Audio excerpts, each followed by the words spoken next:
Hello, welcome to the Rational Frontier. Today I'm with my friend Jacob, and Jacob and I have been training together for I think more than a year now, and we have made Just about. tremendous yeah, we've made tremendous progress together in the gym and in life as well. I think both of us have. And Jacob has not just been my coach in the gym. He has also been a very dear friend to me, and he has also been mentor of sorts when it comes to creating better habits, creating better routines, creating better you know uh, better better problem statements to solve my problems, right? And that's something that I'm really grateful for. Just as an example, like I was having a problem, let's say, of what to do about recurring negative thoughts, and Jacob gave me the thing that I use the most now. Like if a thought is occurring that I don't agree with, or that's something negative, all you do is just and you change the context, right? You taught me that. Do you remember? Of course, bro. That's a great strategy. I Yeah, call that power thinking. Yeah. yeah, yep. And Jacob also introduced me to. I believe we met through our shared interests on objectivism. Like I think we met on Instagram, right? And Yeah, dude. I was looking at your post. I randomly found your profile and you had like such a good quote in one of your posts. I think it was a John Galt quote. And I yeah, just couldn't help but I couldn't help but make a comment. And then yeah, hmm that's where everything sprouted. yeah, and like both a very fruitful business relationship for both of us, and both a very fruitful friendship for both of us has its roots right there. Absolutely, dude. Yeah. Oh, Uh, 100%. yep. Yep. And we're going to take it much further. We're going to take it much further, both in the gym and in our wider lives. And so, welcome, Jacob Graham, to the Rational Frontier. And let's talk about Let's the go. person. Yeah. Let's talk I'm about so the excited, beauty. bro. Yes. And Let's do it. yes, Let's do let's it. talk about the beautiful person that you are. And let's talk about, Wow. uh, yeah, how did you like tell me about your life story and like that I've heard it many times myself, but I think everybody deserves to Yeah. hear it. So tell me about your life story. Yeah. Hmm. Well, I grew up in a town called Celebration. It was actually designed by Walt Disney. So it's Hmm. literally like a little bubble. Imagine just everybody getting along, everybody kind of like looking the same, talking the same. And my dad, he had like a really just tough childhood growing up. Like he didn't have a lot of support from his family. And he had like a lot of financial struggles and he worked so hard to get out of that. So I think, he really wanted to provide just a very comfortable life for his kids, which I definitely had. I lived in like the dream little town. I was super just comfy. Like I just kind of just watched TV, played video games, just looked forward to Christmas every single year. That was kind of like my life growing up. Hmm. And I around like high school, I just started really developing just like a lot of very stagnant types of habits. I just really just kind of started playing tons of video games, just scrolling all the time, like on social media. And I just like kind of started to get into a little bit of a rut. And it Yeah. was around that time I like, I really like kind of fell for this girl when I was in high school Hmm. and it kind of consumed me. It kind of became like my whole life purpose was, her. And um, it ended up being kind of just a really rocky situation that lasted for like 3 years where it never ended up working out. And because I was like so stagnant and didn't have any like growth related habits, I didn't really have the self-esteem or the courage to kind of break free from that really hard relationship and from that situation. I kind of just let it kind of snowball downwards. And it ended up just bringing me to a really bad place where I just was not proud of myself. I just was kind of so used to being sad, so used to being let down. And I just kind of lived in that place of like the opposite of self-love, just kind of like a state of just being numb, just distracting my mind with like thousands of hours of rap music, every single year. Just kind of wake up, just kind of distract my mind all day.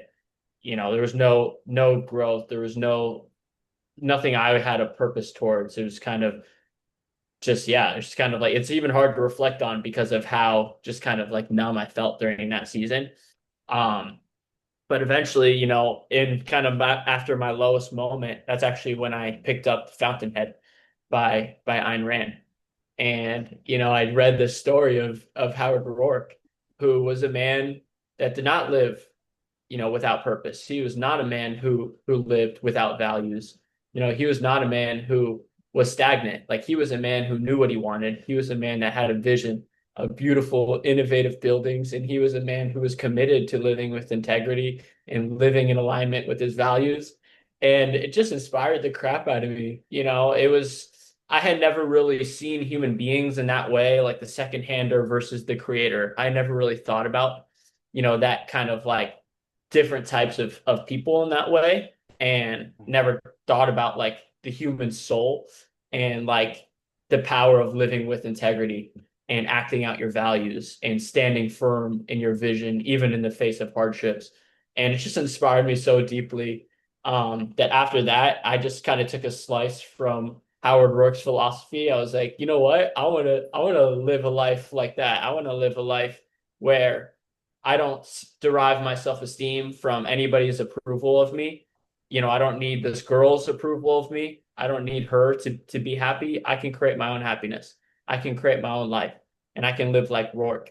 And after that, all that love that I kind of like had towards her, I just, broke things off with her, and I just diverted it towards myself. And I just went all in on being the best Jacob I could possibly be. And that's when I Mhm. was 20 years old. I just kind of made that silent commitment in my own heart that I want to be the best Jacob I can be. I didn't know exactly what that meant at the time. I've been learning a lot about like what that actually means, but I just committed to growth as a way of life, and to living with purpose, and to living a life of values and of self-esteem and of integrity. And then I read, Atlas Shrugged, and John Galt obviously inspired me. That just gave me even more, words to put towards this new approach to my life. Just kind of like the vocabulary to define some of these things that I felt like I had known but had never actually articulated. And Mhm. yeah, man, that was about 5 years ago that I read those books. I've read them both, multiple times. I've probably read Mhm. the John Galt speech like probably over 15 times. I just really kind of listened to it on repeat sometimes. Mhm. And yeah, my life has never been the same, man. I've literally grown like so much that it just kind of baffles me sometimes, like who I Mhm. was compared to who I am. Like if I Mhm. was stagnant, like I'm the complete opposite now. Like I'm addicted to growing. I love making myself proud. I love empowering other people to become the best version of themselves. Like I just love living into my full potential. And not to say like I'm perfect, I'm not infallible. Like I make mistakes, but I'm committed to growing and learning from them. And that's why like Mhm. this is my business logo. It's a heart. The heart represents a love for values, a love for life. Mhm. And it's a growth symbol that represents overcoming every adversity, Mhm. improving, finding the opportunity in every obstacle and always persevering. And then over here, this is my vision board. This is what I'm committed to. Like kind of like how John Galt had a vision of Galt's Gulch.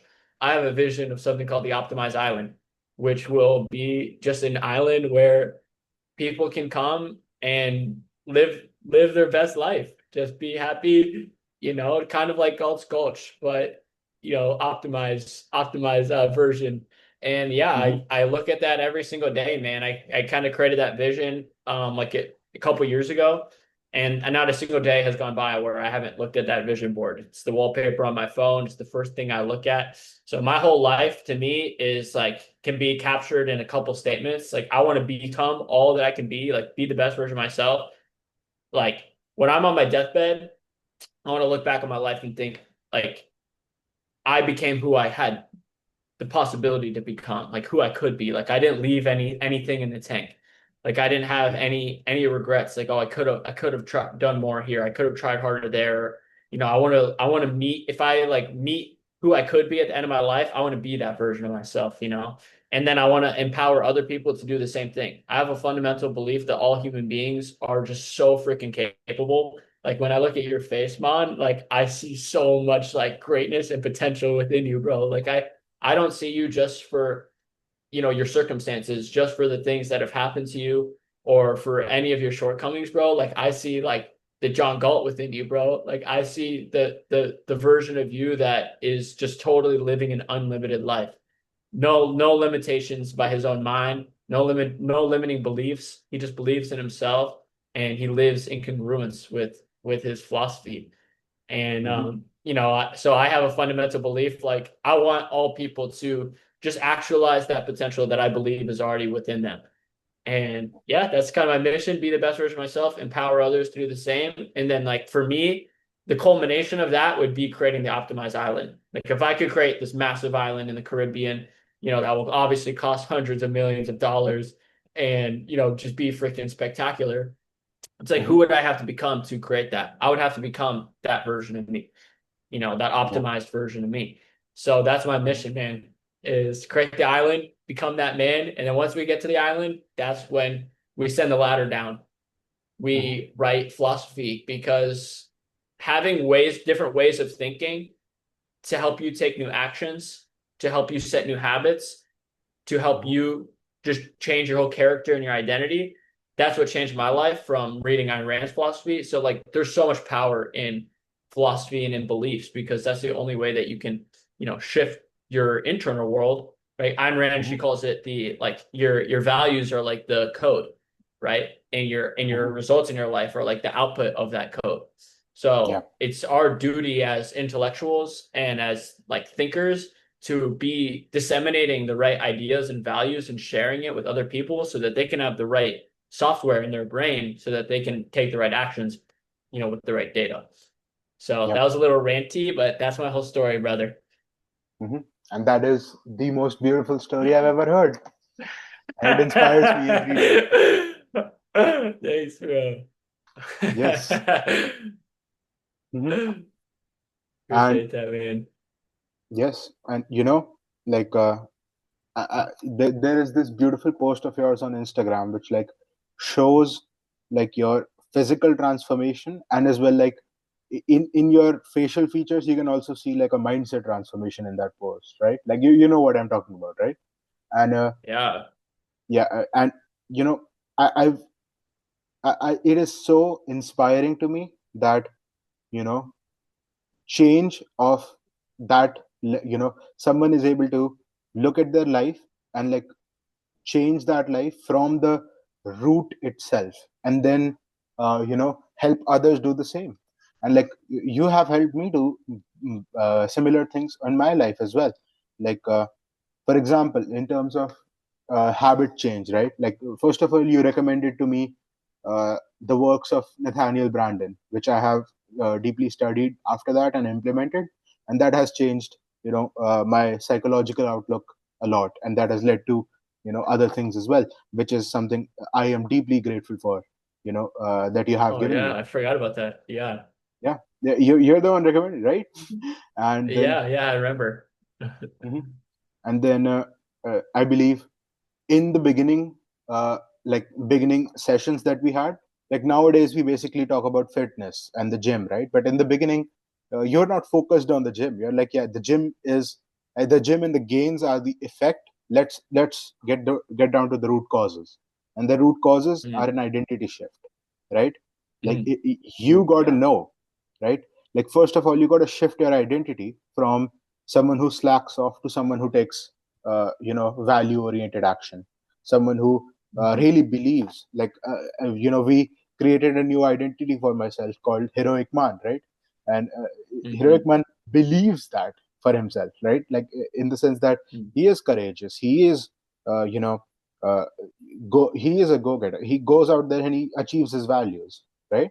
And Hmm. like that identity shift, like it takes time to settle in, but Hmm. like as you often say, like, you quote Aristotle's, you are what you repeatedly do, right? In the sense that Mhm. Yeah. that is who you become. Like, the way you Mm. change your identity is that you formulate the new identity which you want to become, and then every day you live it.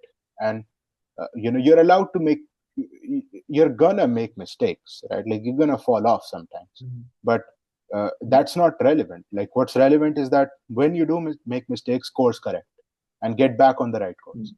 And so over time, the pile of actions, like the votes, the votes that you put in, Mm. into the Yeah. pile, right? That is your actions, like the identity that you want to be.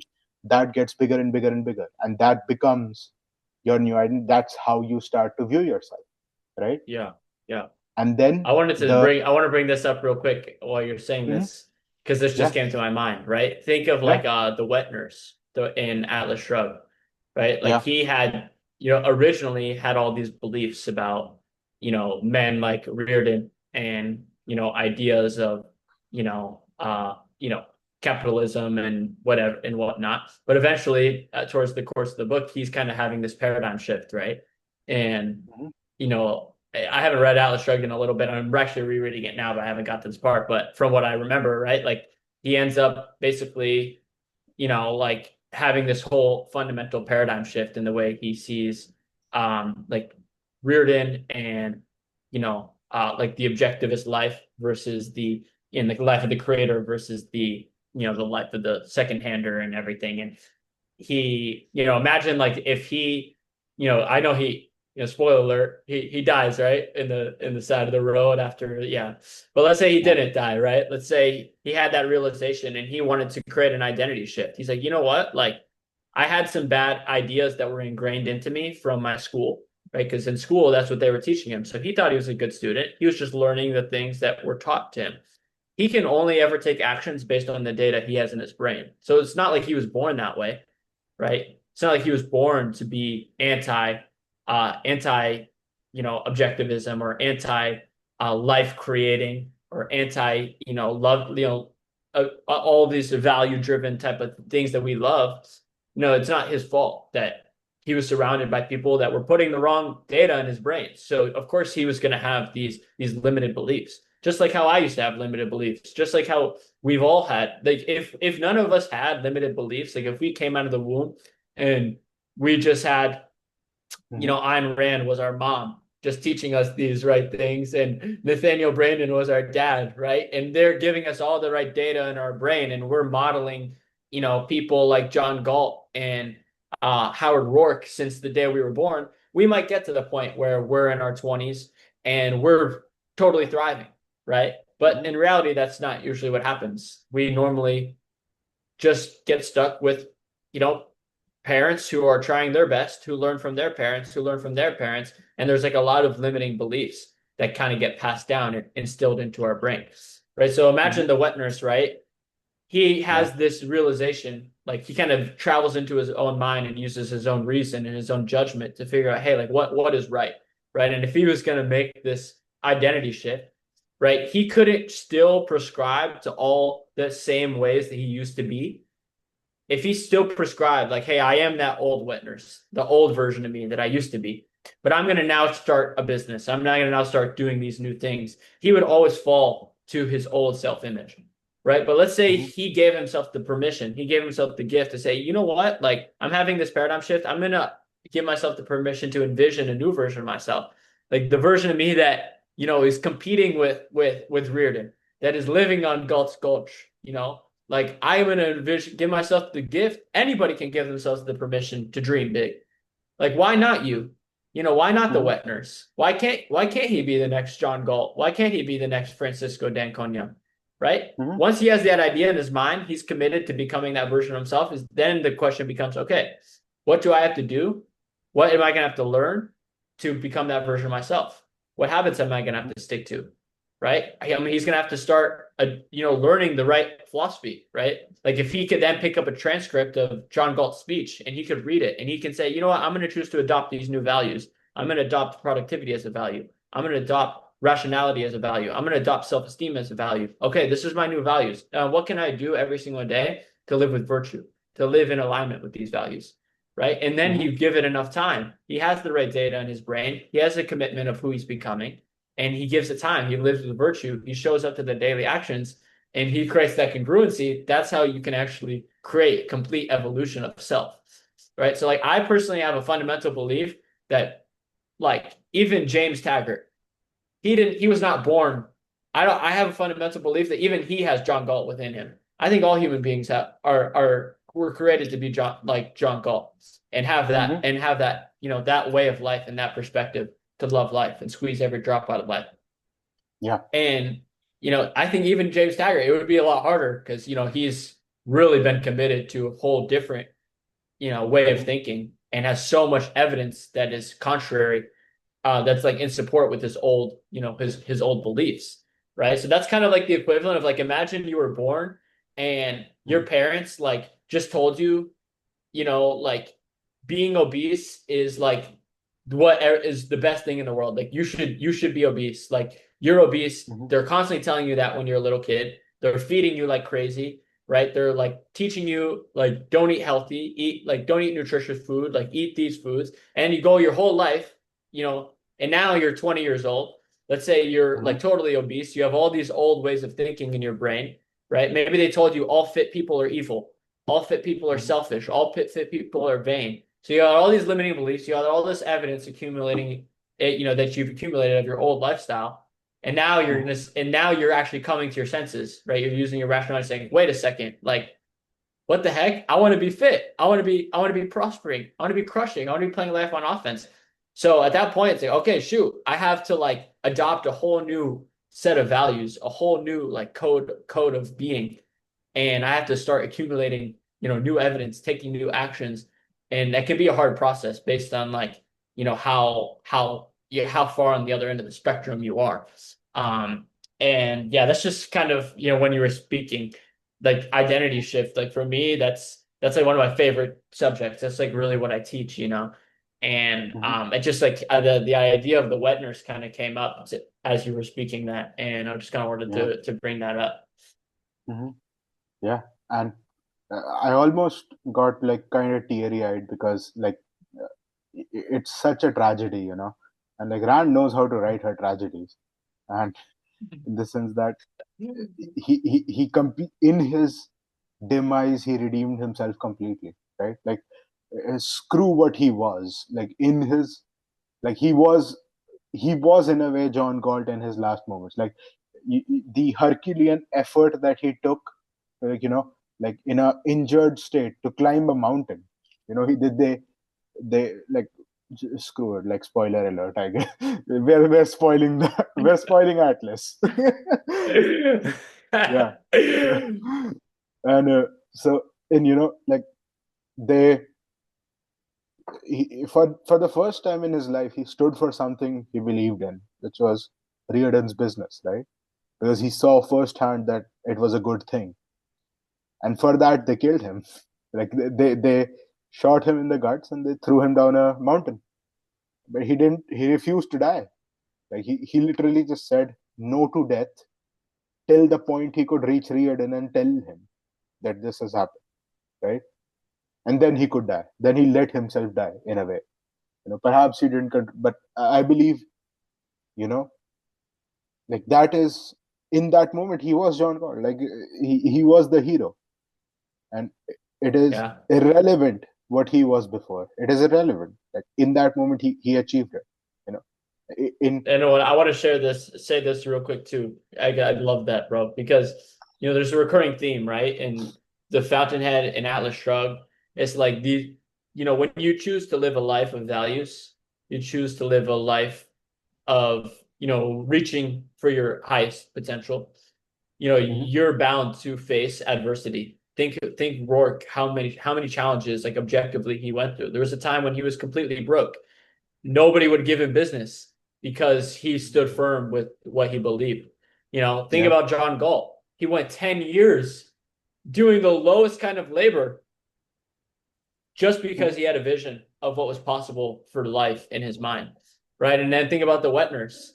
literally his gut spilling out, but he's climbing up this trench because, when you're living a life for like that you love and for an idea that you love, you know, pain doesn't hurt the same way. You're able to find the pleasure in the pain because you're doing it for something that you can't see, but exists. And Hmm. I just love that idea of like, it's not about what happens to you, but it's how you interpret what happens to you. Yeah, and it's beautiful, right? And that is Mhm. the identity shift, like sort of like a change in your deepest soul, right? Like, and we see examples of this every day in like small and big cases. But like people can be mistaken, vile, evil. They might have done even bad acts, that they shouldn't have done, and they can completely change themselves, and they can do it. Mhm. It's possible, right? Like, because that's what It human is. beings are. And Yeah. We were so born to be prosperous. We were born with that infinite potential within us. And no matter how much we're shaded by the environment that we grew up in, by the beliefs that, were spread to us that we happen to adopt, like it mhm, doesn't change our fundamental nature as human beings. it So does. no matter what you go through, no matter how much you got shaded, like you always have the opportunity for redemption. You always have the opportunity to reveal who you truly are. Yes. And it is like it's very beautiful. Like it really, like it's very emotional for me as well, because it is like my life has drastically improved through this process of identity change, of which I would thank you. Like I would thank many people for it, in the sense that it was reading Ayn Rand, Nathaniel Branden, but like most of all you, because you're the one who was actively helping me in that process, right? And Mhm. you saw the journey with me, and in a way, uh, we went on that journey together, you and I, right? And Absolutely, so dude. yeah, I think like we're gonna be lifelong friends because of it. Like we've seen, Oh, uh, absolutely. yeah, like I was not there to see, your rise. Like I met you when you were, already a meteor rising, but you were there to see Yeah, mine, and you are there to see mine, right? And so a for hundred that, percent. I love that, yeah, bro. yes, Yeah, dude. And dude, I can't wait to see. You're only scraping the surface of what's possible for you. I can't hmm, wait to see now, like a lot of the, I've seen, yeah, your growth immensely, dude. Mentally, like when I met you, like there was some times when anxiety like really had a, a hold over you. And to see you kind of break free from those chains and to start to take ownership over your mind and to kind of hmm, understand, more tangibly some of these ideas that were a little bit, hmm, like a little bit ambiguous before. It's been just really cool to see. And the way yeah, that you described like the identity shift was, bro, I felt like I was hearing it out of my own mouth. So that yeah, was really cool. Like the hmm, fact that you could teach it, that tells me that you understand it. And yeah, if you understand it, then it's only a matter of time because you have the vision, you have the system, you have the hmm, habits, and you have the awareness of all everything that it entails. Then it's just patience. hmm, yeah. And it's beautiful, right? And it has, as you used to say, right? Like, don't focus on the results, focus on building the roots. And I listen to you, Mm. like, and what ends up happening then, like, I have been sharing the data on Twitter and like tagging you in it, in the sense that Mm-hmm. massive growth, like massive growth. I am, Mm. like, if you're bench pressing, like close to what, uh, 300 pounds, I believe, and like then you're on the uh, the quad curls, like I like for leg extensions, right? When you're on the leg Mm-hmm. extensions, like my weight on the leg extensions has stagnated because there is no more weight in the machine to apply. right? Like I have Yeah. outgrown the machines in the gym. Like I've Yeah.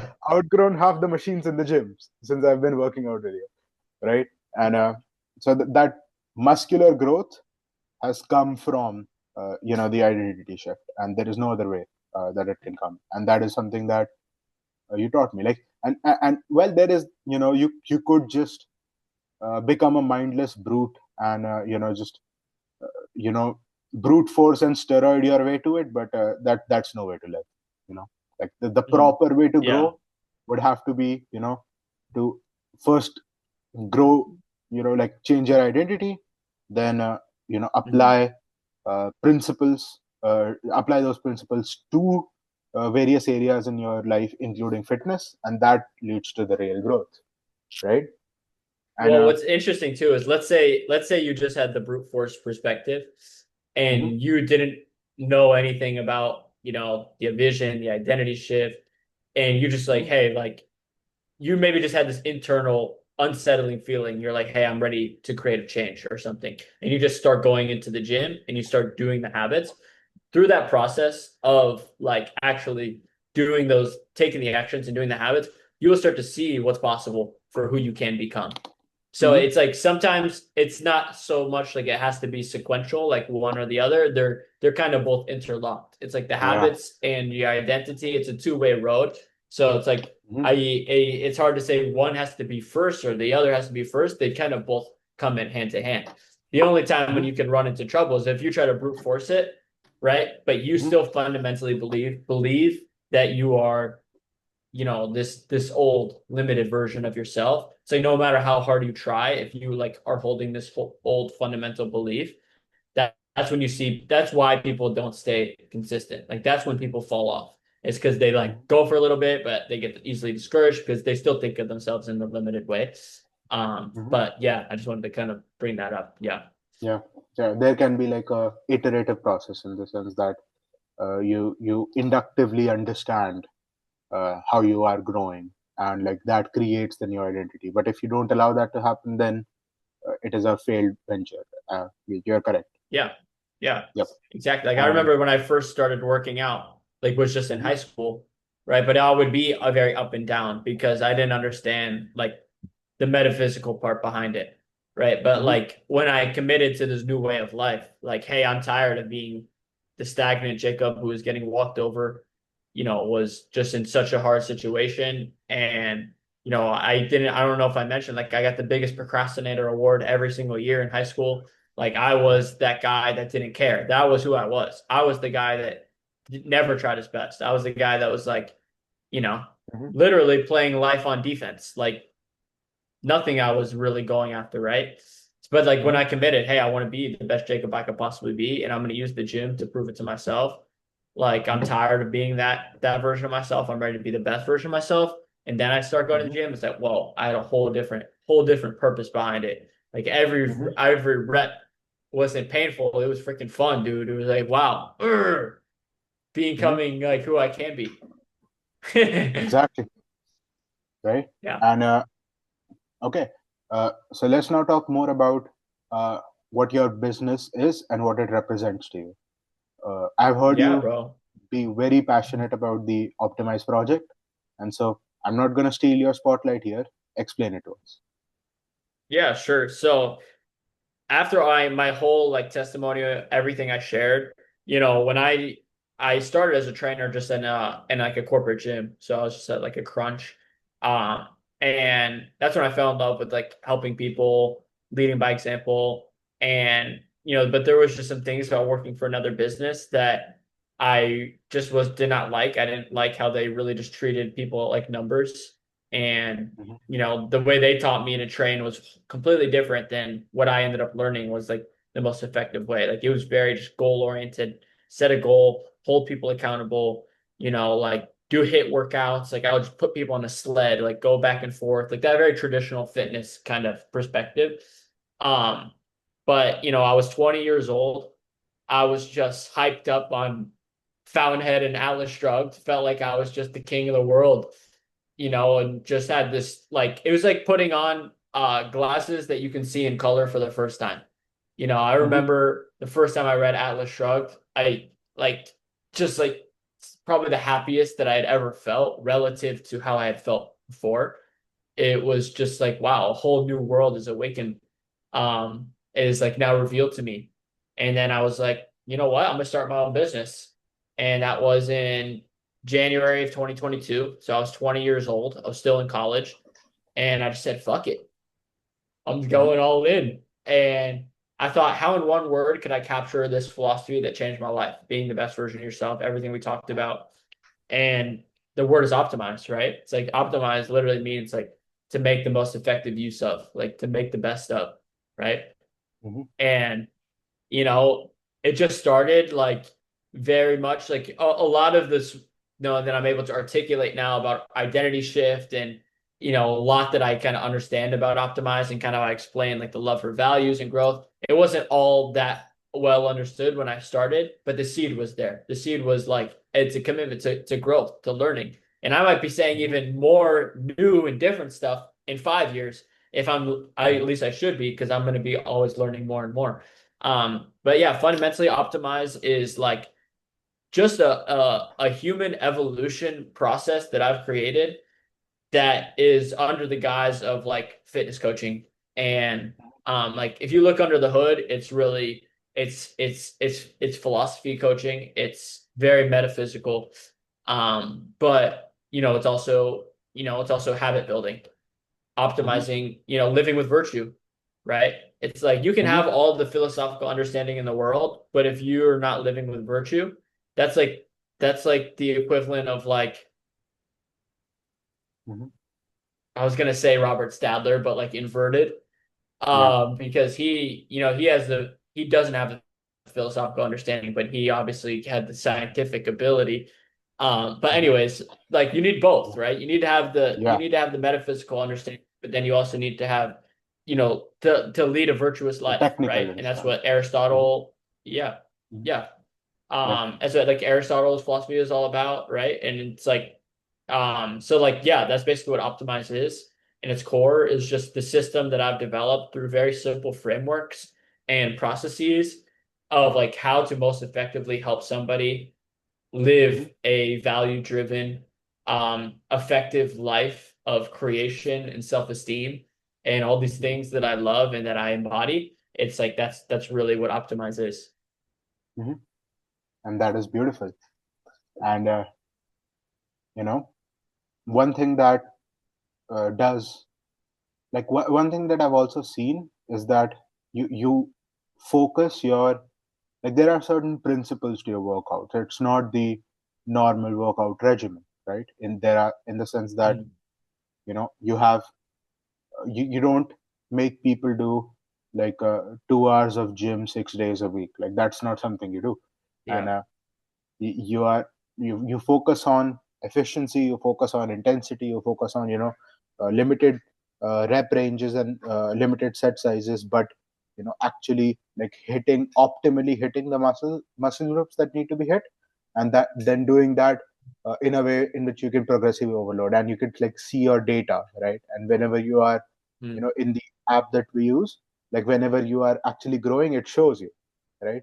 And it is so, like, tell me more about your principled and scientific approach to approaching bodybuilding, Yeah. and both bodybuilding and the philosophical aspect. Like, how are you tying the scientific bodybuilding approach to the philosophy Yeah. as well? Yeah. Yep. So like when I started working out, I had only ever just done what I had heard from my high school football coach, from my friends, which was the very traditional, like what everybody does, right? So it's like the 3 sets, like 10 to 12 reps, like Hmm. chest one day, like chest and triceps, back and biceps, like shoulders, just kind of like the traditional bro Yeah. split approach. And Hmm. it obviously it helped me like when I was kind of a beginner. I ended Hmm. up getting a really bad injury on my shoulder from doing this very high volume. This was in 2023. And I was Hmm. knocked out of the gym for like 2 months. And I was a Hmm. trainer at the time. So, like, to be knocked out of the gym is just a really big deal, because that's your Hmm. livelihood. So I was like, during this time, I just was all right. Like, if you asked me at the time, like, how does muscle growth work? the only thing I could tell you was, oh, just tear down the muscle and it'll build back bigger with the protein. That was all I ever heard. But Yeah. if you, I didn't actually understand the physiology like behind how muscle growth worked. So it was Mm-hmm. obviously some borrowed beliefs, right? Mm-hmm. Um, and I was like, hey, like I'm a coach. This is my full-time job. This is what I see myself doing for the rest of my life. I should actually understand how muscle growth works, like on a physiological level, right? So I just did this deep dive into like learning the science behind muscle growth. And that's when I found Chris A. Beardsley.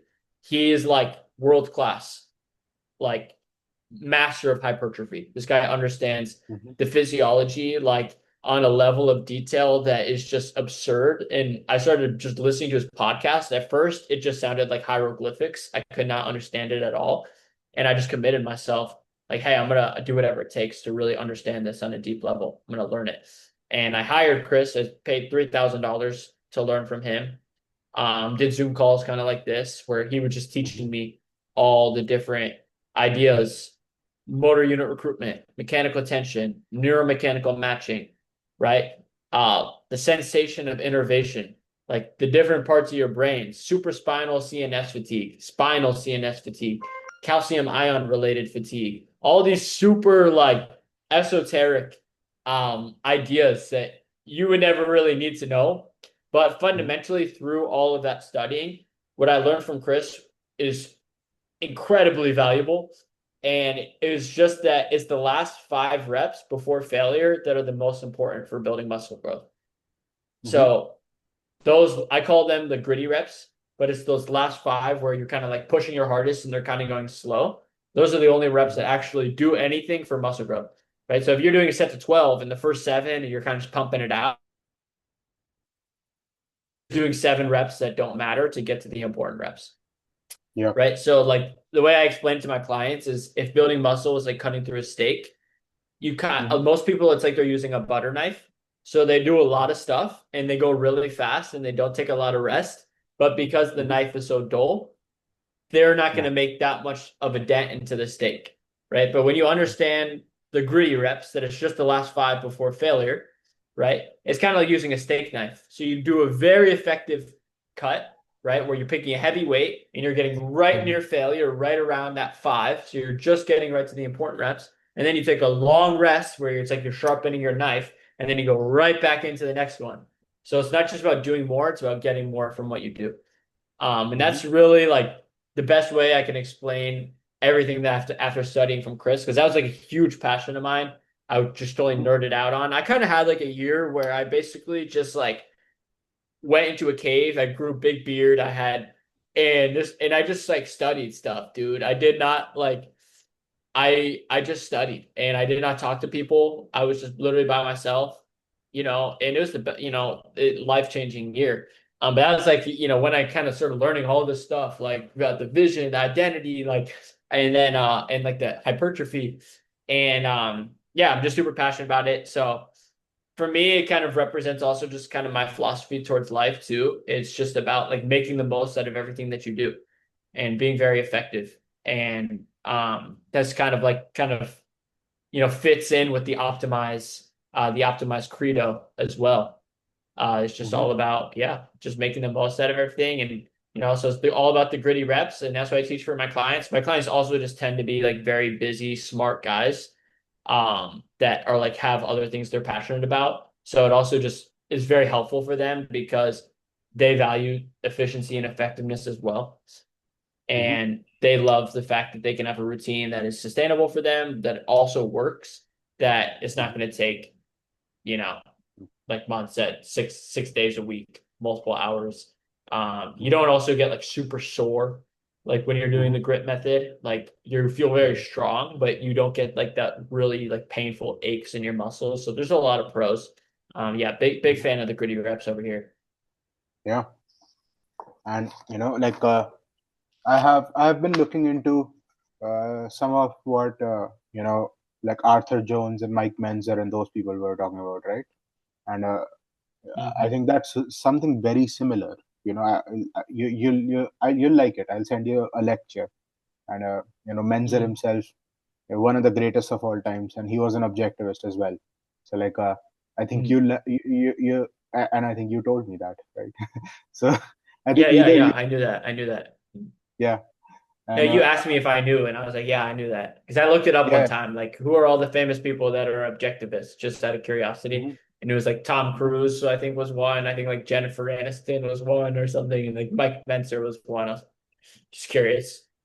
hmm Curious to see who's got that Rourke within them. I'm always keeping my eye out. Like, are you a Rourke or are you a Keating? You know? hmm So I yeah, don't get it. I don't get along with Keatings, man. I don't have a lot of yeah, Keating friends. hmm me as well, me as well. Like, how can you Useless abandon your people, own soul? You know, right? it's like I love this. One of my favorite quotes from Ayn Rand is like, everybody needs self-esteem. Either you create it yourself or you seek it from the approval of others. hmm And, I've just become like fully committed to not needing anybody's approval for my own hmm self-esteem. Like, my self-esteem comes from my virtue, from my efficacy, and from my own permission to like love and respect myself and dream big for who I can become, hmm and believe that my vision is my birthright.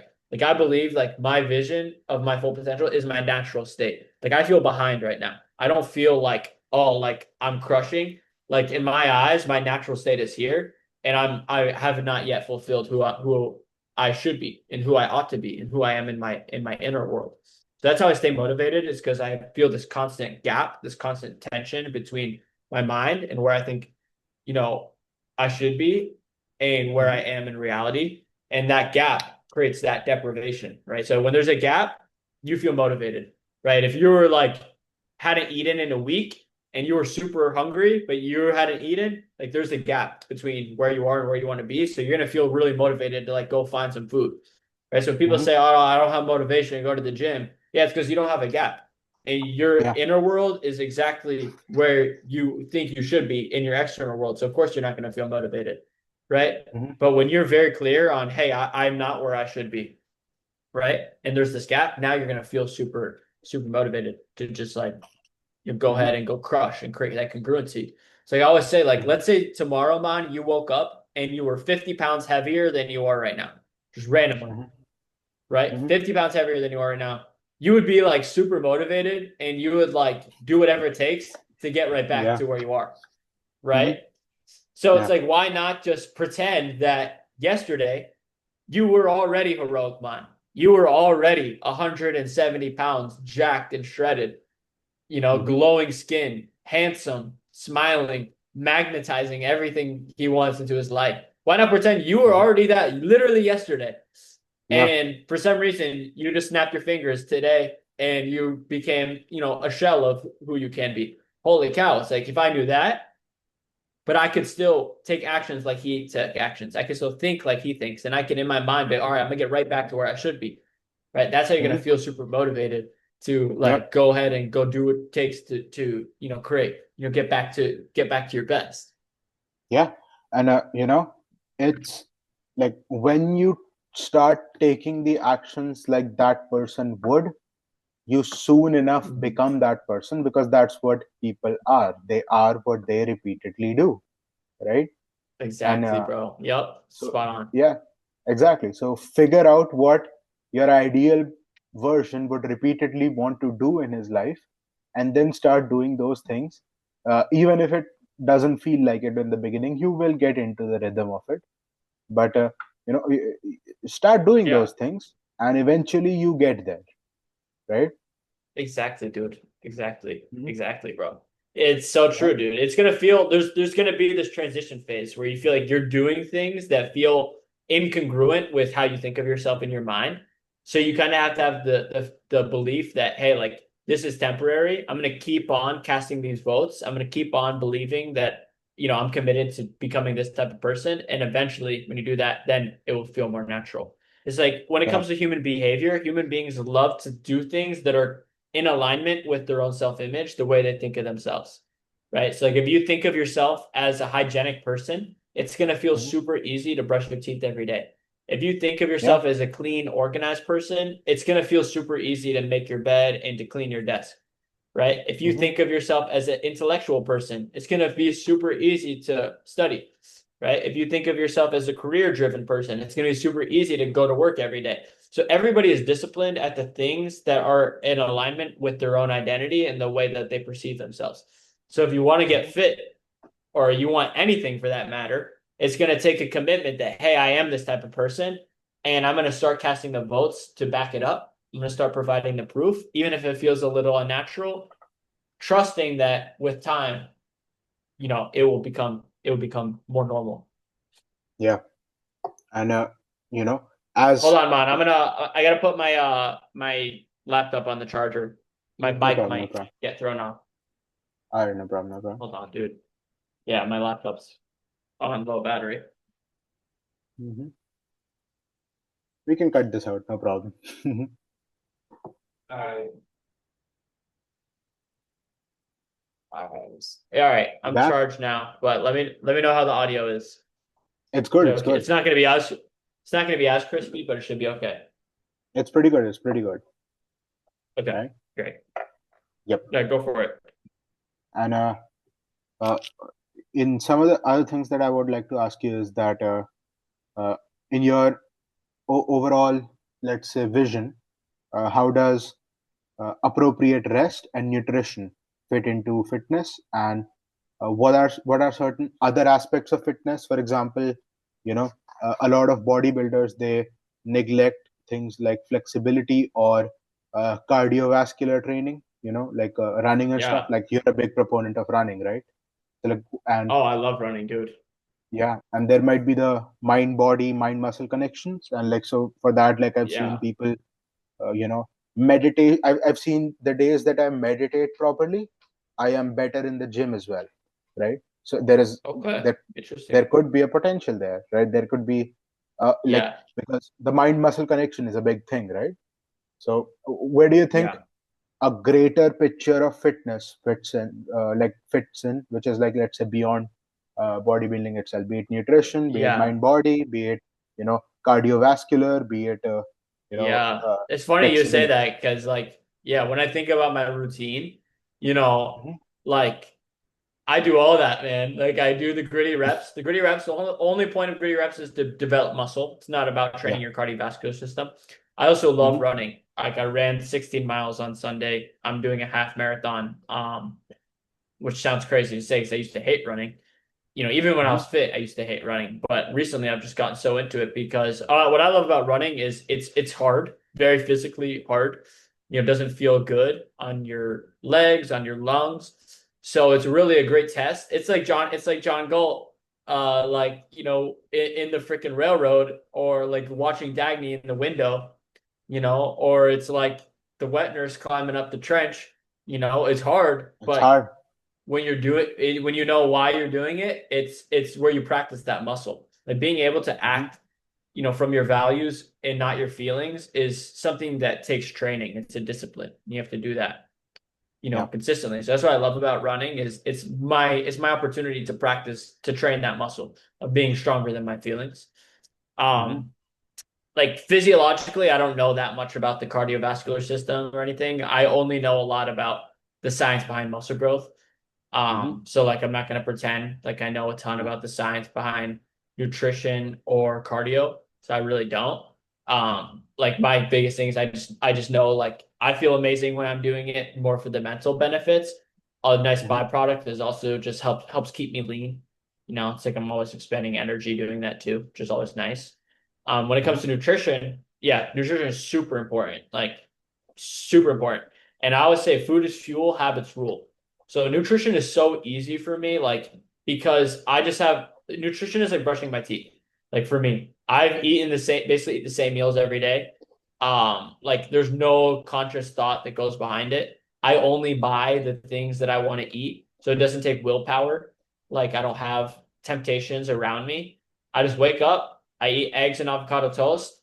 It's like brushing my teeth. Like I'm just in such a habit of doing it, and it has all the macronutrients, protein, carbs, fats, and it's clean, right? My whole philosophy is like if it didn't exist on Earth, 200 years ago, I don't want to be putting it in my body today.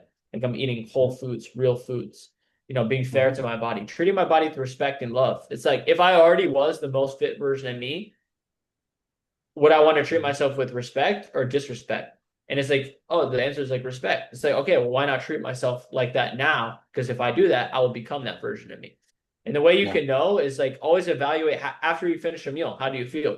Do you feel energized, fueled, and like super freaking happy and like a beast because you just took a great action that was aligned with your vision? Or do you feel a little flat?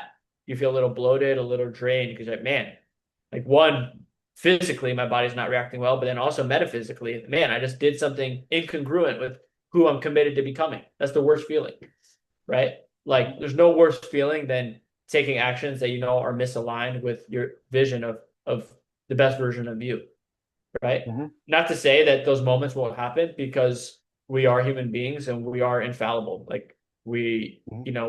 we weren't actually written in nonfiction books. I don't know if John Galt in his full glory and perfection is that here on earth. If he is, like I'd love to meet him. I'm certainly not. I've made mistakes. I'm infallible. And the way I think of it is like, a mistake is kind of like a dead rose in a vase. It Mm-hmm. can make the vase of roses look kind of ugly only if there's, you know, only a few beautiful roses next to it. If you have Mm-hmm. 1,000 beautiful roses next to the one dead rose, you won't even notice that one dead rose. So the whole idea Mm-hmm. is like with imperfect actions, right? Is you just want to shrink them into irrelevance by taking so much virtuous action that you don't even notice the mistakes, right? So same thing with nutrition. It's like if I make a mistake like that, I don't really feel amazing after that meal. It's like, okay, I'm not going to let that define me. Like that doesn't literally say anything about who I am. Fundamentally, I still am that best version of me. That was just one Mm-hmm. dead rose in this vase. Like, let me go find 10 beautiful roses, shrink it into irrelevance, you know? So that's my whole philosophy on nutrition is I don't talk about calories. I don't talk about micronutrients and it's just food is fuel, habits rule, be fair to your body will be fair to you. And it's like Mm-hmm. human beings like to do things that feel good, but there's two types of feeling good when it comes to nutrition. There's the feeling good of before the meal. It's like, oh, I just want this dopamine hit and this tasty, indulgent, delectable piece of food.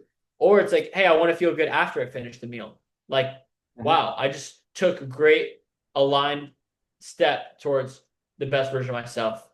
Right. And it's like the most successful, most fit people I know is they love the feeling after they finish the meal rather than before they finish the meal. So it's like It's whenever I'm pride. struggling with, yeah, I'm always taking myself, hey, how do I want to feel after I finish? Am I going to feel good after I Mm-hmm. finish or not? And I let that pleasure be the thing that's very reinforcing because human beings, like I said, we like to be reinforced by good, positive things, right? So it's like, hey, every time I live virtuously, I'm being reinforced because it feels very pleasurable to act in alignment with who I want to be and the Mm-hmm. best version of myself. Mm-hmm. Hello.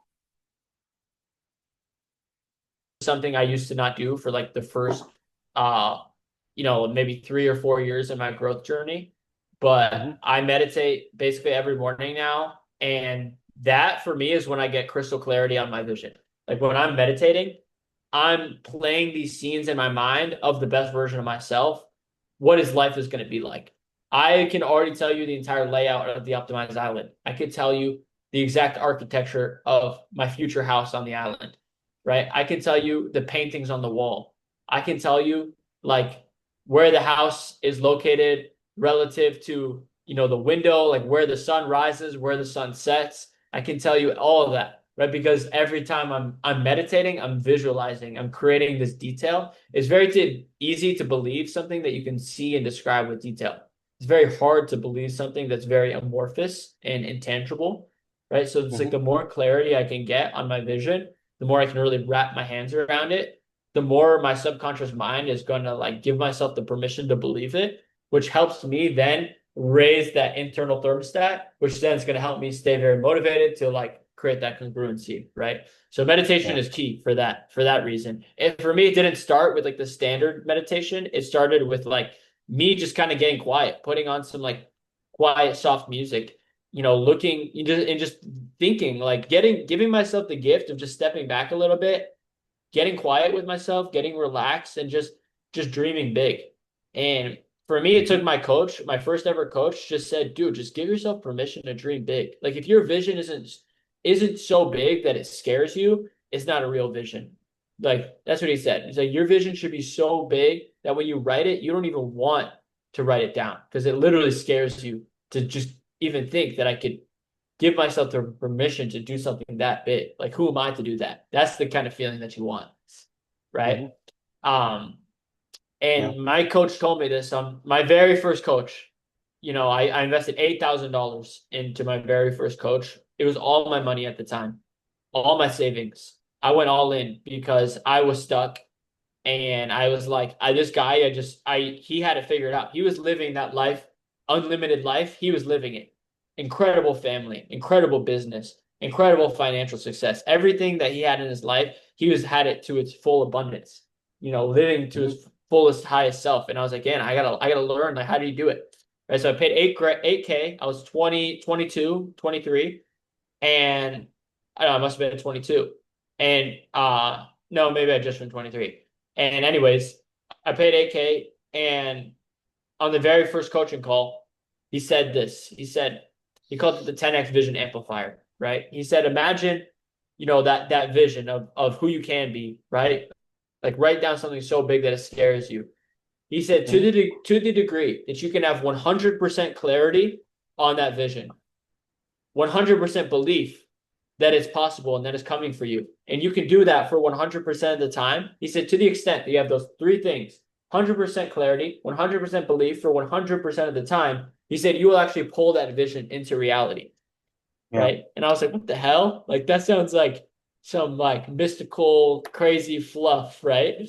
But I was like, all right, whatever. Like, I just paid all my money to learn from this guy. Mm-hmm. So I started doing that. I started seeking 100% clarity on my vision because it was very amorphous at the time. Like I couldn't have described it to you with this level of detail, right?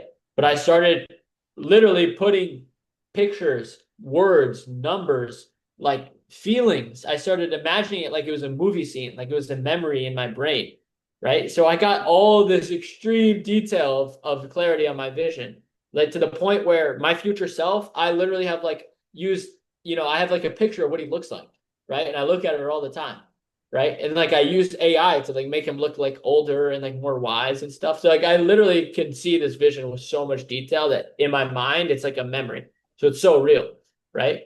Mm-hmm. And then the way that I gave myself the permission to believe it was took what it takes discipline, right? Because if you let's say you get that clarity, but you just put this vision board just in like the drawer by your bed and you never look at it, how are you going to believe something that you never look at? It's like a You skill. don't. The more you expose yourself to it, the more you start to believe it, right? So there's literally like that's how most people believe what they believe is just through repetition of exposure, right? So like for me, I was very like conscious about that. I was like, hey, I'm gonna literally brainwash myself into believing my vision, right? So that's why Mm-hmm. every single day, first thing I do every single day is I look at this thing like I'm believing it, like I'm putting on some music, like I'm marinating in it, I'm writing it down in present tense, like I'm literally like have done this for so long that now it's just a part of my makeup, right? Mm-hmm. And then time. It's like if you have that vision, you have the belief, but you have to maintain it for 100% of the time. So what I found is after every action, it was either going to reinforce my belief in my vision or it was going to dissipate my belief in my vision. So if I have a vision that I'm a fit, prosperous person, but I don't go to the gym, I don't eat nutritious meals, I don't do any of the things that version of me would do, it's like I'm, dumping water on this fire and it's just shrinking. The belief is shrinking, right? But if I'm showing up like who I say that I am, it's like I'm adding sticks and the belief is growing, right? So that's kind of what I've learned through, from my first mentor is having that vision, getting crystal clarity on it through meditation and visualization, having that belief just through that auto suggestion through repeated exposure, and then Mm-hmm. living in alignment with that vision to like get it from 5%, which was what it was at initially, to 15% to now 100%. Now, like for 100% of the time, live in 100% belief and have 100% clarity on my vision. And that's Mm-hmm. why it's magnetizing into my life. That's why like I've made huge steps towards it becoming a reality in such a short time, and why I know for a fact like it's going to come into reality is because I will stay in that state of belief, and I will back it with aligned action, and I'll keep Hmm. getting more and more crystal clarity, and I'll just keep doing that process until I die. So it's either I'll see the vision or I'll die trying. Yes. And you know, you have taught me this as well. And like this is one of the most powerful things that you can do for, you know, uh, like this process of identity change. And like you must really, really, really understand what the new version of you is and does, right? And give yourself time to visualize, right? Give yourself time to visualize where you are and what you're doing. And when once you do that, like the motivational pull is very, very, very much stronger, right? And that is something Exactly. that I Because have learned from it yours. really anchors it. Mhm. Yeah, you're right. The motivational pull is stronger because it really anchors your internal world up here. That's like boom, Mhm. it's anchored, like you can see it. So it's like if it doesn't come down, like if it comes down, the motivation is gonna shrink. But you really visualize it, you Yeah, anchor it, it's like you feel that constant pull. Yeah. yeah. And you know, and that is something that is very, like, very powerful. Like this strategy really, really works for me. And another thing that a quote of Ayn Rand comes to mind, something to the effect of, those who live in the future, like those who fight for the future, live in it right now. You know, and that is that is what we are doing, right? Like we are visualizing our future, and we are saying that nothing is good enough except that. I'm gonna get that, or I'm gonna die trying. And in doing so, we are in a way living in that future in this very moment, right? And Yeah. we have that Yeah. I happiness, love that. and we have that purpose. We have that reason and purpose behind us. And I think on that note, we have a lot of time. We have discussed a lot of different topics. One thing that Yeah. I would Yes, one thing that I would recommend people is that you're still taking online clients, right? Yeah. Yeah, Yeah. of course. Uh, I would say to all the viewers of this podcast, please, like, if you can, talk to Jacob, figure out something. It's gonna be amazing. You're gonna see results almost immediately, and it's gonna improve your life. I like my personal testimony here, right? And so that's I'm gonna Thank you, put brother. your Instagram and your YouTube in the comments, and like if you have like an email, I'll put that. I know your email. Like if I Uh-huh. have your permission, I can put your email as well. And like Yeah, of I want course. people to, yeah, I want people to reach out to you and like really, go on this journey themselves, and like talk to the man, right? Like talk to Jacob. He'll hook you up with a good deal, and you're gonna have a transformative journey of your own. And Let's go. yes, and also check out his content. He makes amazing fitness content both on Instagram and on YouTube. I'm going to link both of those in the description as well. And thank you, Jacob. I would love to have, in the future, I would love to have you back here again. Would you want to come back? Oh, absolutely, dude. Of course. That was Let's great. go. Thanks, man. You're great conversationalist. Great that was a great time. And dude, Yeah. you're like one of my favorite guys, bro. Like I just And love you your are, man. mind. I love your energy, dude. Hmm. And yeah, I love what you're doing with the Rational Frontier. I watch Hmm. your videos, so I'm all in on Mon and what Mon's doing and bringing just human freedom to the world. And Hmm. I love your soul, bro. So thank Thank you. you. And I love yours, man. Thank you. Bye bye. Later. All right, peace.